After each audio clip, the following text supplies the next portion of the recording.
नमस्कार विद्यार्थी मित्र मैत्रिणींनो, केसागर पब्लिकेशनच्या केसागर करिअर अकॅडमी यूट्यूब चॅनलवरती तुमचं पुन्हा एकदा स्वागत आहे।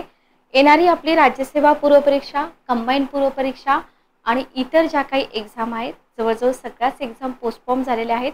पण जसं मी तुम्हाला लास्ट सेशनमध्ये पण बोलले होते की एक्झाम जरी पोस्टपोन झाल्या तरी आपल्याला आपला अभ्यास पोस्टपोन नाही करायचा आहे। सो केसागर पब्लिकेशनतर्फे आपण इथं मोफत लेक्चर सिरीज घेत आहोत राज्यसेवा, कंबाईन आणि इतर सगळ्या एक्झामसाठी। तर आपण बघत होतो राज्यसेवा पूर्व परीक्षा जो आपला लास्ट चान्स आहे। प्रिवियस इयर क्वेश्चन पेपर आपण बघतोय। प्रिवियस इयर क्वेश्चन पेपर नवीन विद्यार्थ्यांसाठी पेपर एनालिसिस करणं थोडंसं चॅलेंजिंग असतं, कारण का मुलांकडे तितके रेफरन्स बुक नसतात। प्लस प्रत्येक विद्यार्थी प्रिवियस इयर 2013 पासूनच्या आतापर्यंतच्या सगळ्या क्वेश्चन पेपर प्रिंट आउट काढून घेईल असं नाही, पण याच्यावरती खूप चांगलं सोल्युशन आहे। आपल्या वेबसाईटवरती तुम्हाला एक परिपूर्ण असं पुस्तक मिळत आहे। एमपीएससी सेक्शन मध्ये तुम्ही जावा, तिथं तुम्ही कॉम्प्रिहेन्सिव्ह मध्ये जेव्हा जाल तेव्हा कॉम्प्रिहेन्सिव्ह मध्ये तुम्हाला इथं आपला ठोकळा तर मिळतच आहे। मला असं वाटतं की प्रत्येक विद्यार्थ्यांनी ठोकळा घेतला असेल रिव्हिजनसाठी। तर इथं तुम्हाला 18वी आवृत्ती मिळते, बघून घ्या। 18वी आवृत्ती पूर्णतः नवीन स्वरूपामध्ये ही आवृत्ती आहे आणि याच्यामध्ये तुम्हाला 2013 पासून 2023 पर्यंतचे सगळे पेपर्स मिळत आहेत। आणि सगळ्यात महत्त्वाचं काय माहिती का, पेपर एनालिसिस करणं म्हणजे फक्त टिक मार्क करून पुढे जाणं असं आहे का, नाही। तर आपल्याला तो क्वेश्चन कुठून विचारला, कुठल्या रेफरन्स बुक मधून विचारला किंवा कशा प्रकारे विचारलेला आहे किंवा एखादा टॉपिक आहे तर त्या टॉपिक मधून आयोग नक्की कोणते पॉइंट्स विचारतो हे आपल्याला इथं समजलं पाहिजे, जेणेकरून पुढच्या पेपरमध्ये आपल्याला जास्त डिफिकल्ट क्वेश्चन वाटू नये। ठीक आहे, ओके। तर पुस्तकामध्ये तुम्हाला 13 पासून 23 पर्यंतचे सगळे क्वेश्चन पेपर्स मिळत आहेत। पुस्तक तुम्हाला आपल्या ऑफिशियल वेबसाईटवरती पण मिळून जाईल। Amazon, फ्लिपकार्ट वरती ही पुस्तकं अवेलेबल आहेत, किंवा तुम्ही जर पुण्यामध्ये असाल तर प्रमुख पुस्तक विक्रेत्यांकडे देखील मिळेल आणि आपल्या बुक हाऊसला सुद्धा पुस्तक मिळून जाईल। ठीक आहे, ओके। तर याच पुस्तकामधून आपण प्रिवियस इयर क्वेश्चन पेपर घेत आहोत आणि लक्षात घ्या, आज जरी मी इथं पॉलिटीचं एनालिसिस घेत असले तरी पुस्तकामध्ये तुम्हाला सगळ्या विषयांचं एनालिसिस दिलेलं आहे। ठीक आहे, ओके। चला, तर आपण बघतोय 18चा पेपर, 2018चा हा पेपर आहे। 2018 मध्ये फर्स्ट क्वेश्चन आपल्याला काय विचारला होता बघा। पहिला क्वेश्चन आपल्याला विचारला होता की भारतीय राज्यघटनेच्या खालीलपैकी कोणत्या तरतुदी 26 नोव्हेंबर 1949 रोजी लागू झाल्या होत्या। ठीक आहे, ओके। हा क्वेश्चन तुम्हाला विचारलेला आहे। तर ही डेट खूप महत्त्वाची आहे बघा, याच्यावरती आयोगाने पूर्वीही क्वेश्चन विचारलेले आहेत। पहिला ऑप्शन आहे नागरिकत्व, दुसरा ऑप्शन आहे निवडणुका, तिसरा ऑप्शन आहे तात्पुरती संसद, चौथा ऑप्शन आहे मूलभूत अधिकार। ऑप्शन खाली तुम्हाला दिलेले आहेत 1, 2 आणि 3, 2, 3 आणि 4, 1 आणि 3, 1 आणि 2। ठीक आहे।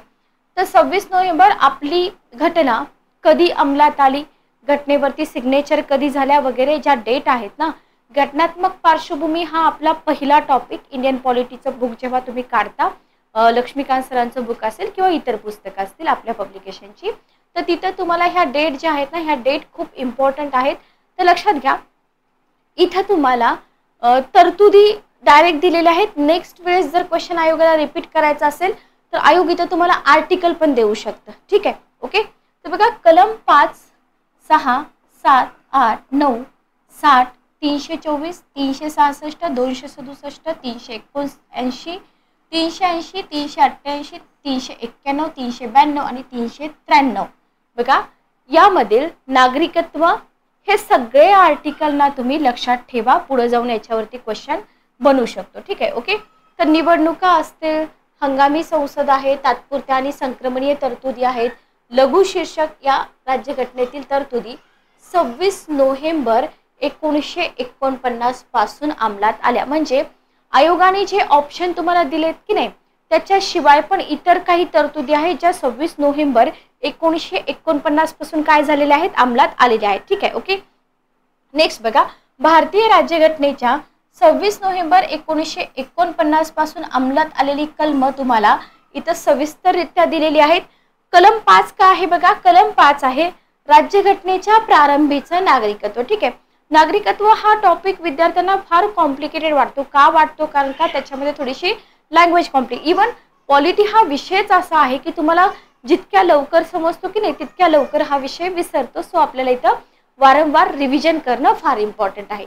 कलम 6 बघा, पाकिस्तानातून भारतात स्थलांतरित झालेल्या विवक्षित व्यक्तींचे नागरिकत्वाचे हक्क.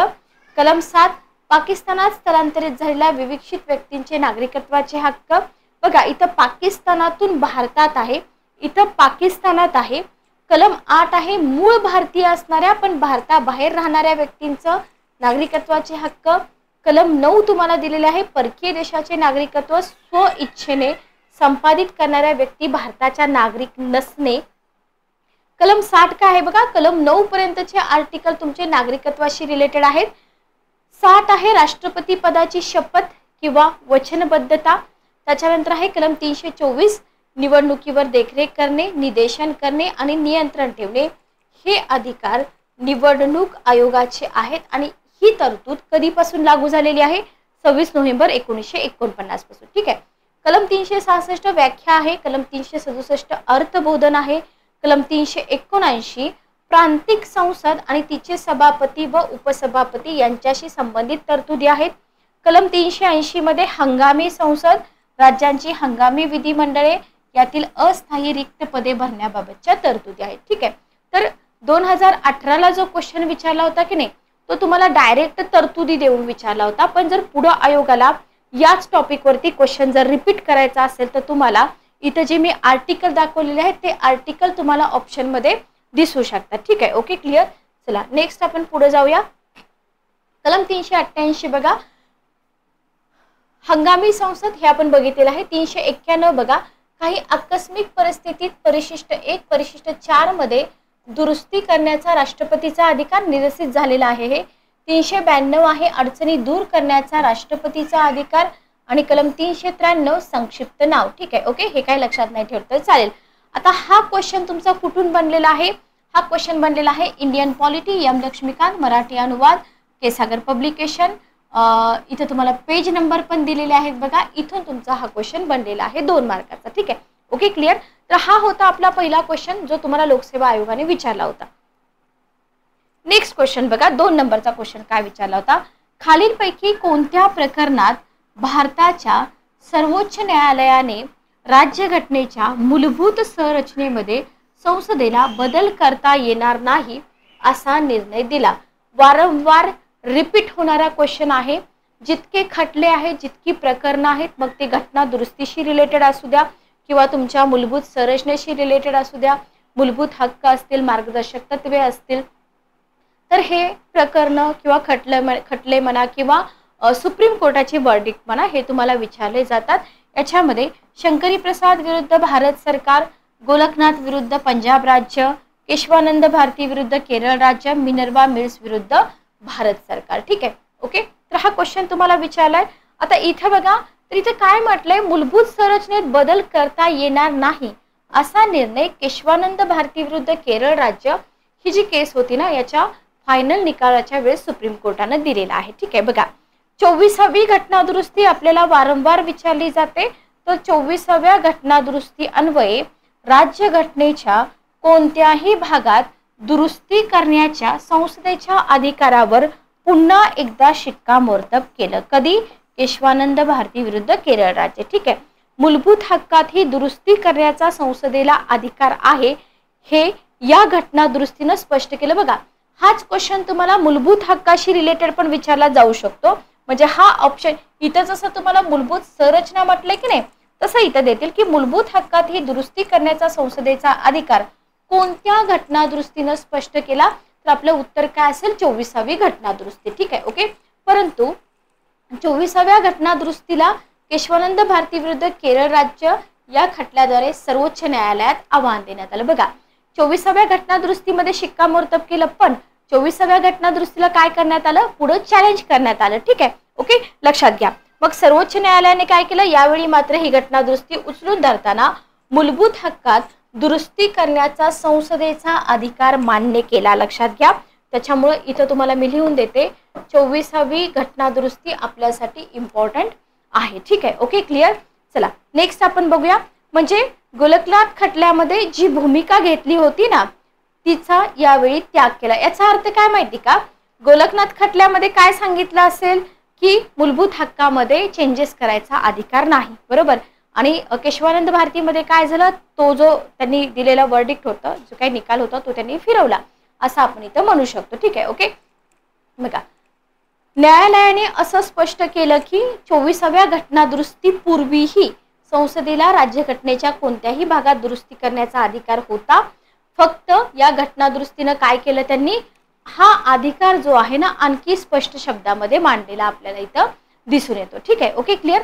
तर एवढे सोपे क्वेश्चन असतात. फक्त तुम्हाला हे जे ऑप्शन दिलेत ना, हे ऑप्शन, तर हे ऑप्शन तुम्हाला माहीत पाहिजे की बाबा गोलकनाथ विरुद्ध पंजाब राज्य यावेळेस सुप्रीम कोर्टाने काय निकाल दिला होता, मिनर्वा मिल्स खटल्यामध्ये काय निकाल दिला होता, किंवा केशवानंद भारती विरुद्ध केरळ राज्य यावेळेस काय निकाल दिला होता. तर इथं आपल्या गोष्टी काय होऊन जातात, सोप्या होऊन जातात. ठीक आहे, ओके, क्लिअर. चला नेक्स्ट बघा, मूलभूत संरचना म्हणजे काय किंवा मूलभूत चौकट म्हणजे काय. बघा, मूलभूत संरचना म्हणजे काय, केशवानंद भारती विरुद्ध केरळ राज्य या खटल्याचा निकाल देताना एससीने काय केलं बघा, एक महत्वाचा सिद्धांत जो आहे ना तो पुढे आणला.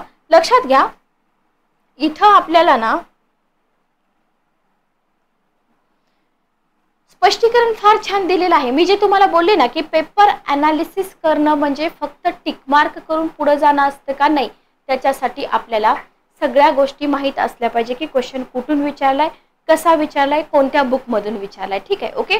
तर इथं तुम्हाला ते स्पष्टीकरण दिलेलं आहे की हा जो खटला होता ना केशवानंद भारती विरुद्ध केरळ राज्य, तर या खटल्याचा निकाल देताना एससीनं काय केलं बघा, एक महत्त्वाचा सिद्धांत पुढे आणला. त्यानं एकीकडे मूलभूत हक्कात दुरुस्ती करण्याचा संसदेचा अधिकार मान्य केला, बरोबर.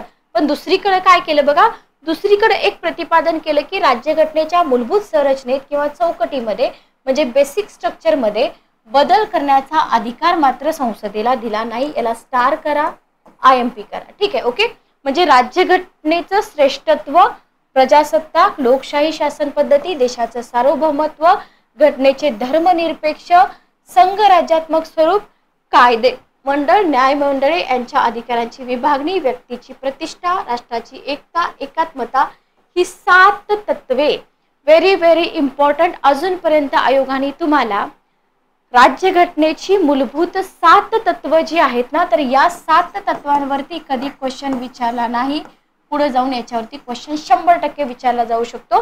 कोणती 7 तत्व आहेत बघा, राज्यघटना श्रेष्ठ आहे, प्रजासत्ताक, लोकशाही शासन पद्धती, देशाचं सार्वभौमत्व, घटनानिरपेक्ष संघराज्यात्मक स्वरूप, कायदे मंडळ, न्यायालय यांच्या अधिकारांची विभागणी, व्यक्तीची प्रतिष्ठा, राष्ट्राची एकता आणि एकात्मता. ठीक आहे, ओके, क्लिअर. तर ही हा क्वेश्चन तुमचा बनतो राज्यसेवा मुख्य परीक्षा पेपर 2 भारतीय राज्यघटना आणि राजकारण, केसागर पब्लिकेशन, पेज नंबर 93. आता विद्यार्थी म्हणतील की मॅडम हे तर मेन्सचं पुस्तक आहे, तुम्ही मेन्सचं पुस्तक का सांगताय. नेहमी प्रिलियम आणि मेन्स याचा अभ्यास सोबत सोबत करायचा असतो, नाहीतर प्रिलियम पास होऊन देखील तुमचा काहीच उपयोग होत नाही. लक्षात घ्या. आता याला काही बाजू विद्यार्थी बोलतील की नाही मॅडम आम्ही प्रिलियम पास झाल्यानंतर मेन्सचा स्टडी चालू करतो, पण त्याच्यामध्ये तुमचं सिलेक्शन होण्याचे चान्सेस खूप कमी असतात. सो सुरुवातीपासूनच प्री प्लस मेन्स अशी तुमची स्ट्रॅटेजी इथं असली पाहिजे. ठीक आहे, ओके. चला नेक्स्ट क्वेश्चन आपण घेऊया. पुढचा क्वेश्चन आपला काय आहे बघा, पुढचा क्वेश्चन आपला आहे 3 नंबरचा. भारताच्या उपराष्ट्रपतीबाबत खालीलपैकी कोणते विधान चुकीचे आहे. बघा, क्वेश्चन तुम्हाला विचारलाय भारताच्या उपराष्ट्रपतीबाबत कोणते विधान चुकीचे आहे. पहिलं सेंटेन्स आहे, या पदासाठी असलेल्या निर्वाचन मंडळामध्ये संसदेच्या दोन्ही सभागृहांच्या निर्वाचित सदस्यांचा समावेश असतो. ओके. नेक्स्ट सेंटेन्स आहे, ते राष्ट्रपतीच्या अनुपस्थितीमध्ये 6 महिन्यांपेक्षा जास्त काळ नाही इतक्या कालावधीसाठी राष्ट्रपती पदावर राहू शकतात. आणि थर्ड सेंटेन्स आहे, या पदाच्या निवडणुकीसाठी किमान 20 मतदार हे प्रस्तावक आणि 20 मतदार हे अनुमोदक असणं आवश्यक आहे. बघा, क्वेश्चन तुम्हाला काय विचारलाय, उपराष्ट्रपती. नेहमी लक्षात ठेवा, जे कीवर्ड्स क्वेश्चन कशाबद्दल विचारलाय ते कधी विसरायचं नाही. आणि काय विचारलंय, चुकीचं विचारलंय, बरोबर विचारलंय, बिनचूक विचारलंय, अचूक विचारलंय, योग्य विचारले, अयोग्य विचारले, हे शब्द आयोग वापरतं. ठीक आहे. तर इथं आपल्याला चुकीचं विधान विचारलंय, पण इथं चुकीचं एकही विधान नाहीये. कारण का, इथं जर तुम्ही बघितलं उपराष्ट्रपती पदाबाबत निर्वाचक मंडळामध्ये दोन्ही सभागृहांच्या निर्वाचित सदस्यांचा समावेश असतो. नामनिर्देशित निर्वाचित दोन्ही शब्द समजून घ्या. ठीक आहे. ते राष्ट्रपतीच्या अनुपस्थितीमध्ये 6 महिन्यांपेक्षा जास्त काळ राहू शकतात का? राहू शकतात, पण त्याच्यापेक्षा जास्त वेळ नाही. पुन्हा निवडणुका घेतल्या जातात. ठीक आहे. तर इथं हे जे पद आहे उपराष्ट्रपतीचं, किमान 20 मतदार प्रस्तावक असतात आणि 20 मतदार जे असतात ना ते अनुमोदक असणं इथं आवश्यक आहे. हे तुम्ही इथे लक्षात ठेवा. म्हणजे याचं उत्तर आलं यापैकी एकही नाही. ठीक आहे. ओके. सोपा होता क्वेश्चन, अवघड नव्हता. फक्त आपल्याला काय लक्षात ठेवायचं आहे, राष्ट्रपती, उपराष्ट्रपती, राज्यपाल, मुख्यमंत्री, पंतप्रधान यांच्यावरती फिक्स क्वेश्चन विचारले जातात. स्पष्टीकरण बघा. भारतीय राज्यघटना कलम 63. ठीक आहे. याच्यामध्ये उपराष्ट्रपती पदाची तरतूद आहे. माहित पाहिजे आपल्याला कोणत्या आर्टिकल मध्ये तरतूद आहे. मग कलम 64 मधील तरतुदीनुसार उपराष्ट्रपती हे राज्यसभेचे पदसिद्ध अध्यक्ष असतात. लक्षात ठेवा. राष्ट्रपतींचे पद मृत्यू, राजीनामा, आजारपण, अन्य कारणाने रिक्त असल्यास राष्ट्रपतींच्या अनुपस्थितीत उपराष्ट्रपती त्यांचं काम पाहतात. ओके. संसदेच्या दोन्ही गृहातील सदस्यांमार्फत उपराष्ट्रपतीची निवड केली जाते. दोन्ही ग्रह म्हटलेला आहे, आपल्याला एक ग्रह देतात. ठीक आहे. उपराष्ट्रपती पदासाठी उभ्या राहणाऱ्या उमेदवाराचं नाव निर्वाचक मंडळातील किमान 20 सदस्यांनी सुचवणं अगत्याचं असून तितक्याच सदस्यांनी त्यास अनुमोदन देणं सुद्धा गरजेचं आहे. लक्षात घ्या. म्हणजेच काय, नामांकन पत्र जे असतं ना त्या पत्रावर निर्वाचक मंडळातील 40 सदस्यांच्या स्वाक्षऱ्या असणं आवश्यक असतं. लक्षात ठेवा. राष्ट्रपतीच्या उमेदवाराप्रमाणेच उपराष्ट्रपतीच्या उमेदवाराला सुद्धा काय करावं लागतं, 15,000 इतकी रक्कम अनामत ठेवावी लागते आणि त्याच्यावरती उल्लेखलेल्या निर्वाचक मंडळात संसदेच्या दोन्ही गृहातील निर्वाचित सदस्यांचा समावेश होतो. Okay, clear. आणि उपराष्ट्रपती पदाच्या निवडणुकी संदर्भात जर काही वाद झाले तर त्याचा डिसिजन कोण घेतं, एससी घेतं, सुप्रीम कोर्ट घेतं. लक्षात ठेवा. कलम 71. मग हे असंच घेतं का सुप्रीम कोर्ट? नाही, घटना सांगते ना आपले. कलम 71 मध्ये दिलेलं आहे की बाबा उपराष्ट्रपती पदाच्या निवडणुकीबाबत जर काही प्रॉब्लेम झाले तर तुम्ही त्याचं पूर्ण डिसिजन कोणावरती सोडा, एससी वरती सोडा. बरोबर, सुप्रीम कोर्टावरती सोडा. तर हाही क्वेश्चन तुमचा राज्यसेवा मुख्य परीक्षा पेपर 2 भारतीय राज्यघटना आणि राजकारण, केसागर पब्लिकेशन, पेज नंबर 165. ठीक आहे. Okay, clear. आय होप तुम्हाला इथेपर्यंत क्लिअर झाले असतील की कशा प्रकारचे क्वेश्चन विचारले जातात. जस्ट एक मिनिट थांबा. ओके, चला पुढचा क्वेश्चन आपण घेऊया. नेक्स्ट क्वेश्चन बघा, 4 नंबरचा क्वेश्चन. 4 नंबरचा क्वेश्चन तुम्हाला विचारलाय, खालील विधाने विचारात घ्या. ठीक आहे. विभागीय परिषदा या घटनात्मक संस्था आहेत. आपल्याला ना मी इथे लिहून देते तुम्हाला, पूर्ण पॉलिटीमध्ये घटनात्मक संस्था आणि बिगर घटनात्मक संस्था. ठीक आहे. हे इथं आपल्या लिस्ट बनवून घ्यायचे आहेत. ओके, लक्षात घ्या. तर इथे तुम्हाला क्वेश्चन काय विचारलेला आहे, घटनात्मक आणि बिगर घटनात्मक. ठीक आहे, सॉरी, घटनात्मक संस्था विचारले. विभागीय परिषदा घटनात्मक संस्था आहेत का नाहीत. ओके. पंतप्रधान हे सर्व विभागीय परिषदांचे अध्यक्ष म्हणून कार्य करतात. प्रत्येक मुख्यमंत्री आळीपाळीने विभागीय परिषदेच्या उपाध्यक्ष म्हणून कार्य करतो. 2 किंवा अधिक विभागीय परिषदांच्या संयुक्त बैठकीचं अध्यक्षस्थान केंद्रीय गृहमंत्री भूषवितो. ठीक आहे. ओके. इथं तुम्हाला काय विचारलंय, विचारात घ्या म्हटलंय आणि खाली विचारलंय की बाबा 2 आणि 2, 3 आणि 4 बरोबर आहेत, 1, 2 आणि 3 बरोबर आहेत किंवा 3 आणि 4 बरोबर आहेत. ठीक आहे. तर आपलं उत्तर काय आहे बघा, आपलं उत्तर आहे 3 आणि 4 बरोबर. तर लक्षात घ्या, इथं जर सेंटेन्सचा आपण विचार केला तर इथं आपलं तिसरं सेंटेन्स बरोबर आहे की प्रत्येक मुख्यमंत्री हा आळीपाळीने विभागीय परिषदेचा उपाध्यक्ष म्हणून कार्य करतो आणि अध्यक्षस्थान कोण भूषवतं, संयुक्त बैठकीचं केंद्रीय मुख्यमंत्री गृहमंत्री भूषवतो. ठीक आहे. मग या संस्था विभागीय परिषदा या कशा आहेत, घटनात्मक आहेत का? नाही. या कशा आहेत, या वैधानिक संस्था आहेत. लक्षात घ्या. मग वैधानिक संस्था म्हणजे काय, वैधानिक संस्था म्हणजे ज्या आपली घटना अस्तित्वात आली तेव्हा या संस्था नव्हत्या. लक्षात घ्या. मग त्याची स्थापना एखाद्या अधिनियमानुसार झालेली आहे. जसं की या विभागीय परिषदांची स्थापना राज्य पुनर्रचना अधिनियम 1956 या संसदेच्या कायद्याने झालेली आहे. ठीक आहे, म्हणून आपण काय म्हणतो की या घटनात्मक संस्था नाहीत. Okay, clear. सेकंड सेंटेन्स बघा, आपल्या हा जो कायदा आहे ना, राज्य पुनर्रचना अधिनियम, या कायद्यामध्ये देशाचे उत्तर, मध्य, पूर्व, पश्चिम आणि दक्षिण किती विभाग आहेत? 5 विभाग पाडलेले आहेत. प्रत्येक विभागासाठी काय केलेलं आहे? इथं विभागीय परिषदेची तरतूद केलेली आहे.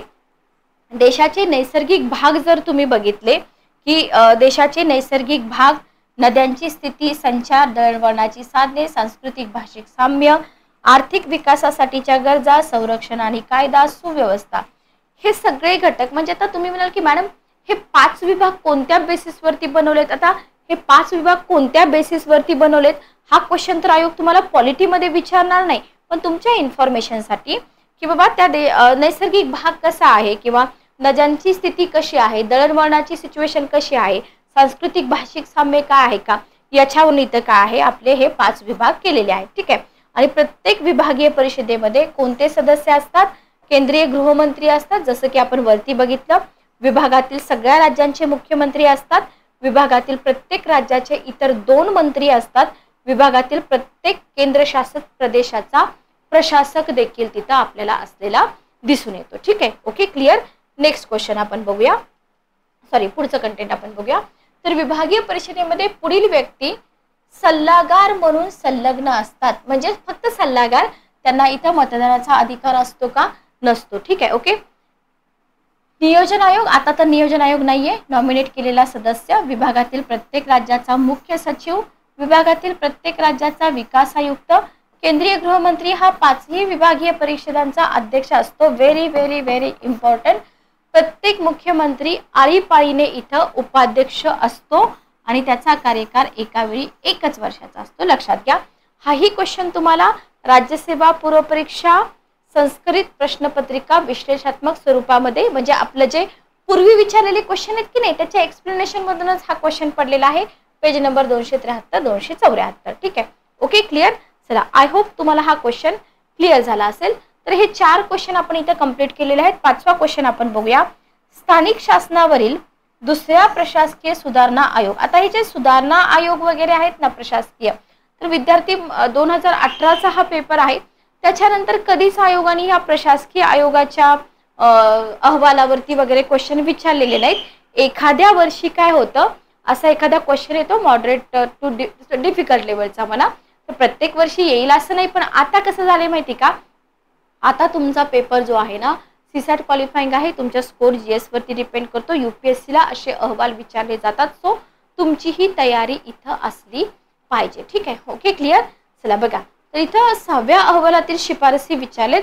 जर तुम्ही अभ्यास केला नसता, म्हणजे तुम्ही 2018चा पेपर देताय असं कन्सिडर करूया, तर हा क्वेश्चन स्किप करणं फार महत्त्वाचं होतं. कारण का, स्पेसिफिक दुसऱ्या प्रशासकीय सुधारणा आयोगातल्या तरतुदी आपल्याला काय माहिती, बरोबर, किंवा शिफारसी काय माहिती, जर आपण वाचला असेल तरच येणार. आता आपण हे क्वेश्चन बघण्यापेक्षा आपण काय बघूया की हा क्वेश्चन विचारलाय कुठून. ठीक आहे, ओके ओके, सॉरी. तर याचं जे उत्तर आहे ना ते आपण नेक्स्ट पार्ट मध्ये कंटिन्यू करूया.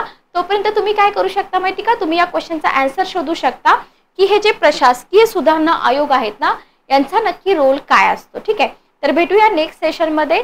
सेशन कसं वाटलं मला कमेंट करून नक्की सांगा. Good day, take care.